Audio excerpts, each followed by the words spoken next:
Hey guys, welcome back to my channel, and in today's video we are doing another unbooking. Unbooking? Well, you've heard of unboxing, but how about unboxing a book? Unbooking. So today I don't have just one, I have two books that I want to talk about and show to you guys. One of them is, I've spoken to the author of one of these books on this channel, and the other one is a masterpiece. That's pretty much it.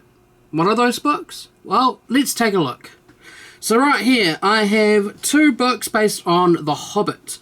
We've got this one here, which is the story written by J.R.R. Tolkien himself, but instead it is using one of the motion picture covers.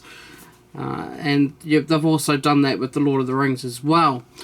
So nothing really to show in this, guys. It's literally the same story that you wouldn't, well, most of you probably know and love. But yeah, the only difference is it's got that, the nice picture from the film. Some of the things I can sort of show in this book, guys, is of course Thorin's map. Put that one out of the way for now. So we've got Thorin's map here. There's some other pretty cool stuff in here. I saw another image before. Got the mountain path here. The trolls. Got some nice detailed drawings, which is cool.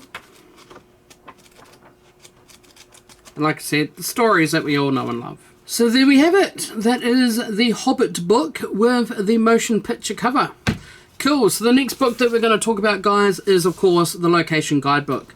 Now, you know that I have spoken to Brodie in an interview on this channel, and we've spoken about the Lord of the Rings Location Guidebook. We spoke briefly about the Hobbit Location Guidebook, about his love and interest for aviation. Well, I finally have the Hobbit Location Guidebook. This is the pocket edition, and as you can see, done by Brodie. Now, this version itself was first released in 2015. Of course, there are some acknowledgements, which is nice, to thank the people that actually made this possible. But all through here, you can find different locations that they shot The Hobbit. Now, most of us should know that most of The Hobbit was CGI, but they actually did go to a few locations to actually do the filming there. For example, of course, we have Matamata, which is Hobbiton. We've got the Te Waiho Walkway, Aratia Rapids, Taupo, Tongariro National Park, Ohakuni, Waitomo Caves, Pio Pio, Denise Bluffs, Weta Cave, Dale. Dale was actually shot on the top of Mount Crawford, which is here in Wellington. And then, of course, we have a whole bunch of the South Island stuff here. So this here was Dale. This here was shot up at Mount Crawford. I've got a few Mount Crawford videos on my old channel, Lexa Dixon, so feel free to have a look at those. If I remember, I'll chuck some of those videos in the description below. So yes, it's packed with a lot of photos and behind the scenes images and still shots. Here's a nice one of them, the dwarves being in the water after the barrel ride. Talking about production and whatnot. There is a much bigger book to this one, but I managed to pick this up at a nice cheap second-hand store. This book's normally about, I think, minimum 30 bucks. I picked it up for 8. Reason being is because, well, I'm not working, so, It's a nice one of Hobbiton. I've actually been there twice. Beautiful place, beautiful. Then, of course, Taupo, Tongariro National Park, went there last year. Ohakuni, went there last year. Pio Pio was actually meant to go and do a tour there, but due to COVID, that didn't happen, sadly. Dale, Township of Dale was built into the slopes of Mount Crawford in Wellington.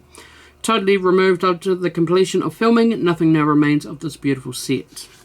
Which sucks, but that's how the film studios wanted it. And then, of course, we have the South Island.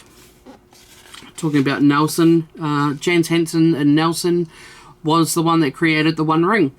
Sadly, the designer is now passed away, but his predecessor is still making them, and that's where I'm hoping to get my one for when I get married.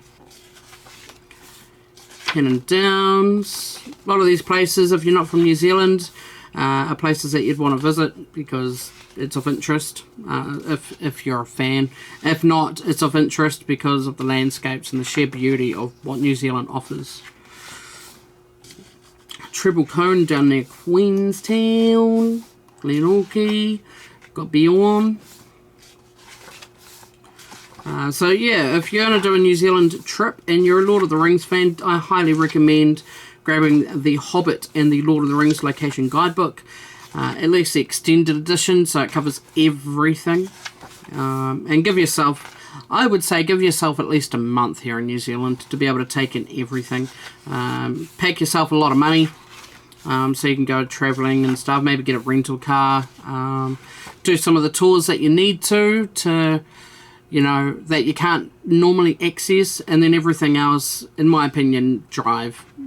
That way you can see a lot of other stuff that being on a tour may not necessarily show. There is a suggested itinerary here, starting from Auckland and ending up in Dunedin.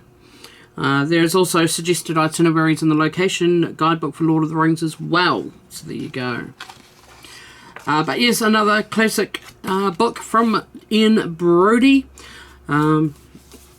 Absolutely love his books, the location guidebooks and his landscapes of Middle-earth and stuff like that. Absolutely beautiful.